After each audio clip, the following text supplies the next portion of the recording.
저는 올해 45살 은지입니다. 결혼 15년 후에는 생활이 안정되고 평온할 것이라고 생각한 적이 있다. 하지만 알고 보니 상황이 여의치 않았다. 오늘 밤 저는 강남의 한 작은 카페에 앉아 결혼을 끝내기 위해 말을 할 준비를 하고 있습니다. 지호가 들어오면서 여느 때와 다름없이 우아했지만 그의 눈빛은 전보다 더 피곤했다. 우리는 서로를 열렬히 사랑했고 영원히 함께하기로 약속한 적이 있다. 하지만 이제 우리 사이는 침묵과 거리일 뿐이다. 나는 숨을 깊이 들이마셨다. 아무한테도 말 안 한 게 있는데 오늘 얘기하고 싶어요. 나는 내 결혼을 배반했다. 사람들이 배신을 생각하는 방식이 아닙니다. 나는 다른 남자가 없다.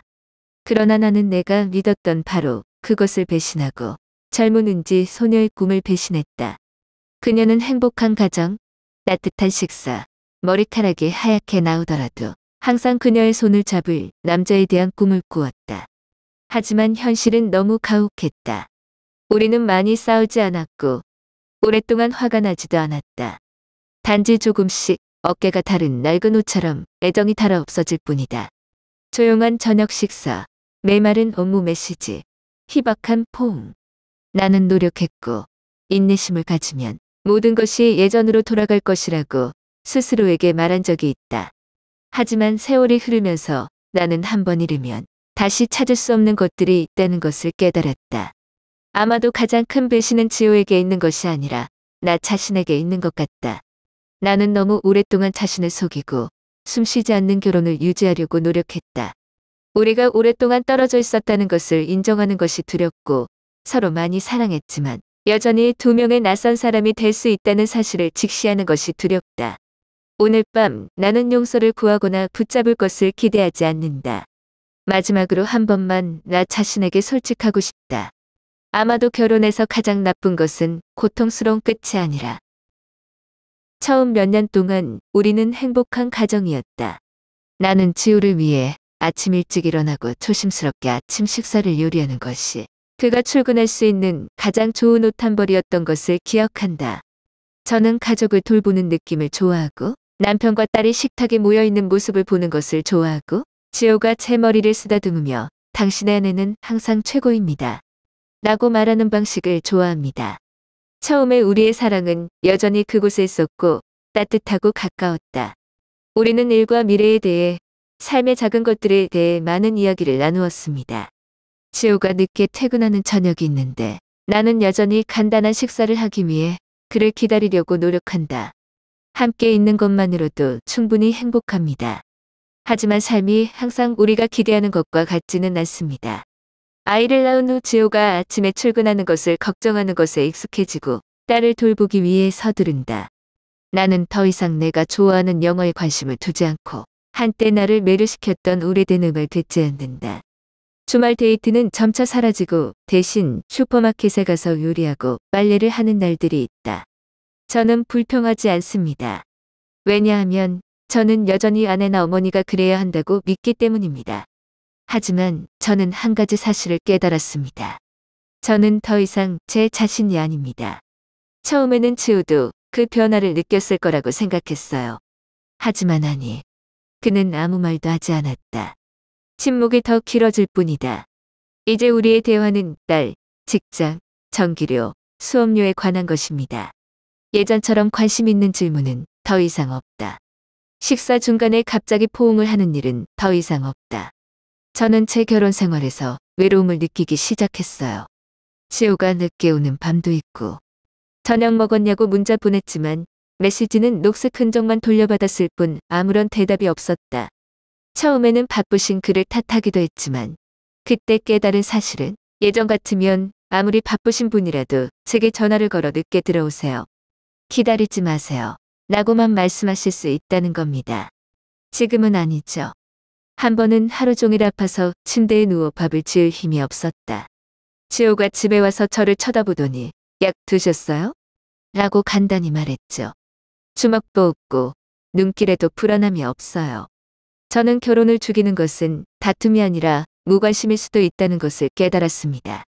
그러던 어느 날 삶의 일부들 사이에서 학급 회의를 위한 초대 메시지를 받았습니다. 거절하려고 했어요. 저는 제가 더 이상 그런 모임에 적합하지 않다고 생각했어요. 그런데 갑자기 깨달았어요. 친구들과 밖에 나간 지 얼마나 됐죠? 내가 제대로 된 저녁을 즐기기 위해 옷을 잘 입고 화장을 가볍게 하지 못하게 한 지 얼마나 되었나요? 나는 그날 거울 앞에 오랫동안 서 있었다. 나는 내가 너무 많이 변했다는 것을 깨달았다. 내 얼굴은 더 피곤해 보였고 머리카락은 예전처럼 매끄럽지 않았고 꽃무늬 원피스는 옷장 깊숙이 박혀 있었다. 나는 가기로 결정했다. 그냥 학급 회의일 뿐이라고 스스로에게 말했다. 어느 날 저녁 저는 제 자신을 되찾을 것입니다.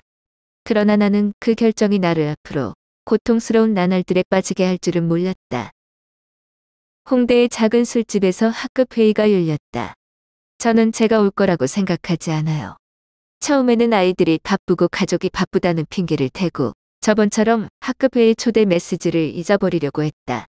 하지만 이번에는 망설임 없이 동의 버튼을 눌렀다. 제가 왜 그랬는지 모르겠어요. 지호가 돌아오기를 기다리며 혼자 앉아있는 저녁이 너무 지겨워서 그런가 봐요. 지루한 삶의 반복에서 벗어나고 싶어서 그런 것 같아요. 아니면 마음속 깊이 나도 감히 인정할 수 없는 것을 찾고 있는 것일 수도 있다. 술집에 들어갔을 때 시간이 얼마나 빨리 가는지 문득 깨달았다. 어느 날 낯익은 얼굴들이 이제 나의 자취를 감췄다. 그런데 그 얼굴들 사이에서 민호가 보였어요. 민호는 나의 첫사랑. 내 심장이 한 박자 멈췄다. 몇 년 만이죠? 15년? 20년? 정확히 기억은 나지 않지만 그때 그를 봤을 때 느꼈던 기분이 생생하게 기억난다. 되게 신기한 거. 설레는 것도 아니고 아쉬워하는 것도 아니에요. 그냥 수년간의 침묵 끝에 내 심장은 갑자기 약간 흔들렸다. 우리는 어린 시절처럼 함께 앉았습니다. 처음의 대화는 늦은 시간까지 그룹 수업, 학교 근처의 작은 식당, 수업을 피하기 위해 한강을 산책하는 등 오래된 이야기에만 초점을 맞췄다. 이야기는 계속되었지만 나는 민호가 내 결혼에 대해 묻지 않은 것을 깨달았다. 그는 내가 행복한지 묻지 않았다. 지호가 어떤 사람인지 안 물어봐요. 제 딸에 대해 묻지 마세요. 그는 마치 모든 것을 알고 있는 것처럼 예심 많은 눈빛으로 나를 바라보기만 했다. 학급 회의가 끝나면 나는 모든 것이 거기서 끝날 것이라고 생각한다. 그냥 만남이었어. 잠깐의 만남이었죠. 그런데 민호한테서 첫 문자가 왔어요. 집에 갔어? 나는 오랫동안 핸드폰 화면을 보면서 네라고 짧게 말했다. 민호랑 계속 문자할 것 같지 않아요. 하지만 두 번째 메시지, 세 번째 메시지, 삶에 대한 황당한 질문, 사소한 것에 대한 질문은 계속됩니다. 처음에는 그저 무해한 대화일 뿐이라고 스스로 다짐했다. 하지만 저는 그 메시지를 기대하기 시작했다는 것을 깨달았습니다. 민호는 지호도 오랫동안 잊고 있었던 나의 옛 취미를 기억하고 있다. 그는 내가 좋아했던 카페를 언급했고 매일 밤 내가 들었던 노래를 언급했습니다. 그는 내 말을 듣고 인내심과 온화함을 느꼈습니다. 마치 내 모든 감정이 존중받을 가치가 있는 것처럼요. 오랜 세월이 흐른 뒤 처음으로 듣는 기분이었다. 그게 제일 무서운 거예요. 내가 틀렸다는 걸 알아. 민호를 만날 때 지호한테 숨기면 안 된다는 거 알아요? 가슴속에서 솟구치는 감정을 감추지 말아야 한다. 하지만 멈출 수가 없었어요. 저는 더 이상 따뜻함이 없는 결혼 생활에서 너무 오래 살아서 누군가의 관심을 받는 것이 어떤 느낌인지 잊어버릴 정도입니다. 저는 민호를 사랑하지 않아요. 근데 아직도 지호를 사랑하는지 잘 모르겠어요. 저는 제가 평생 후회할 수 있는 희박한 상황의 한가운데에 서 있습니다. 하지만 지금은 멈출 용기가 나지 않습니다. 지호가 내 코트 주머니에서 호텔 영수증을 발견하지 않았다면 모든 것이 지나치지 않았을 것이다. 나는 그 순간을 매우 생생하게 기억한다. 여느 때처럼 지호가 늦게 퇴근하는 겨울 저녁이었다.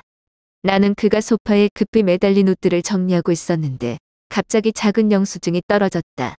저는 어안이 벙벙해요. 나는 혼란스러운 마음으로 집에 돌아올 때마다 메시지, 약속 등 모든 것을 깊게 숨겼다. 하지만 작은 종이 한 장이 모든 것을 무너뜨릴 수도 있다는 것이 밝혀졌습니다. 지호가 방으로 들어서자 천천히 몸을 숙여 그것을 집어들기 전에 그의 시선이 영수증 위에 멈추었다. 나는 숨을 죽였다. 그는 호텔 이름, 시간, 방번호의 인쇄 등글을 보았다. 모든 것이 너무 명백합니다. 어떤 변명의 여지가 없다. 하지만 제가 가장 두려워하는 것은 분노가 아닙니다. 지우는 화 안 났어요. 소리 안 질러. 물건을 던지지 않는다. 그는 오랫동안 거기 서 있다가 눈을 들어 나를 바라보았다. 그의 목소리는 거의 산산조각 날 정도로 조용했다. 아직도 날 사랑해? 나는 입을 열었지만 아무 말도 할 수 없었다.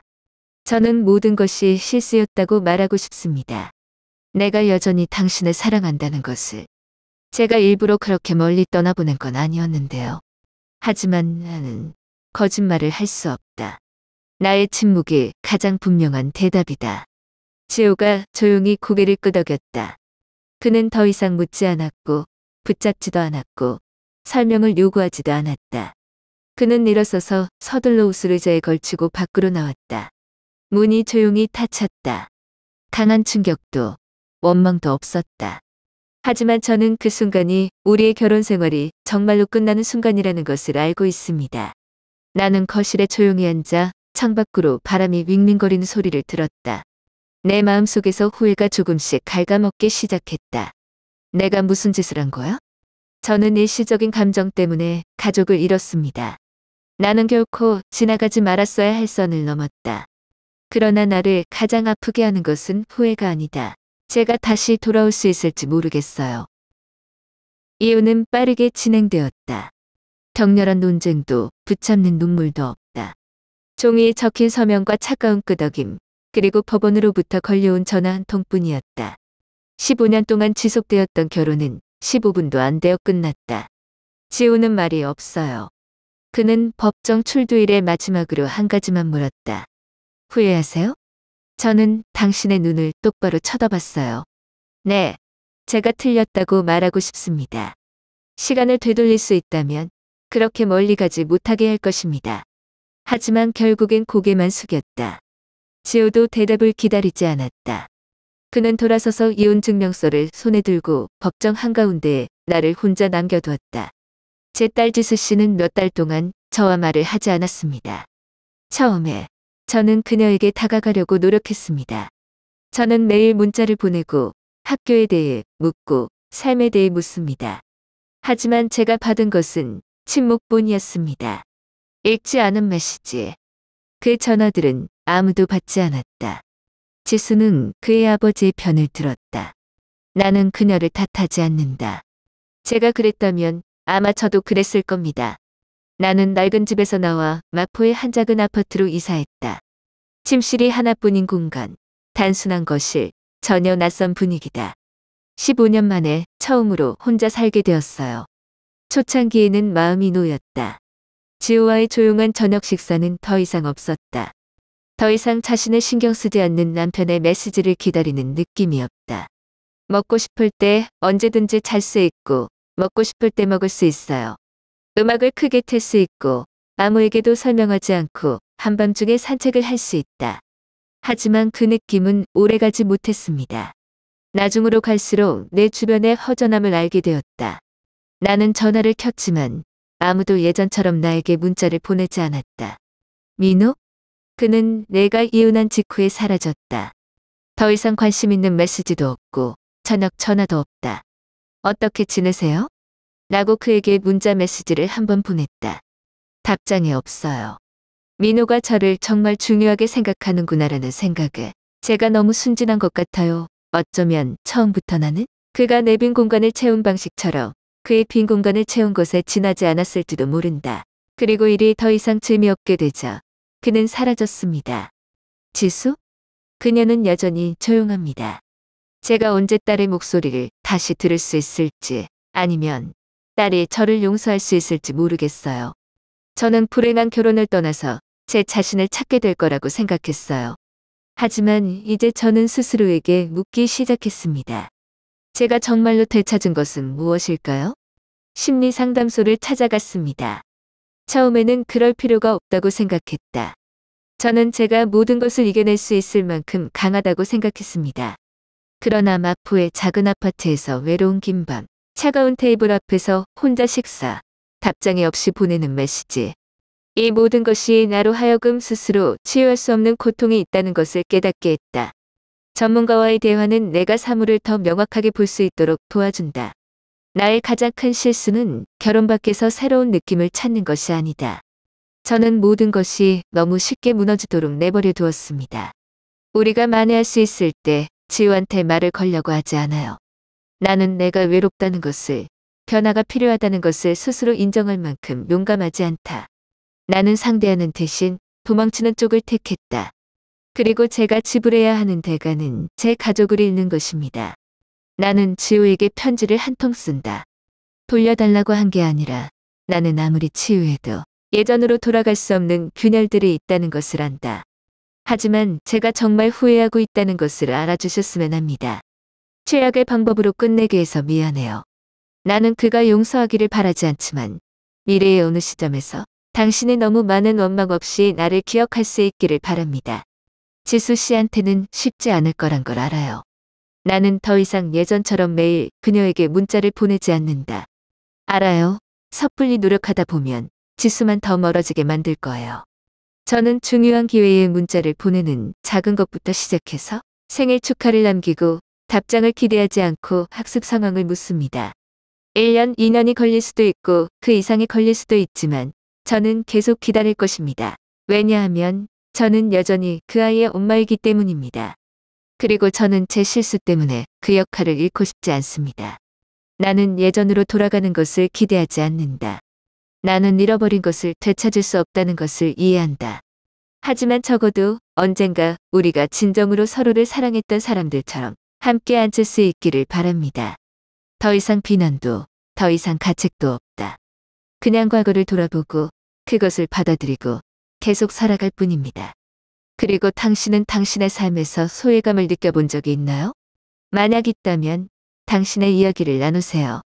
어쩌면 누군가도 제가 그랬던 것처럼 격려의 말을 필요로 할지도 모릅니다.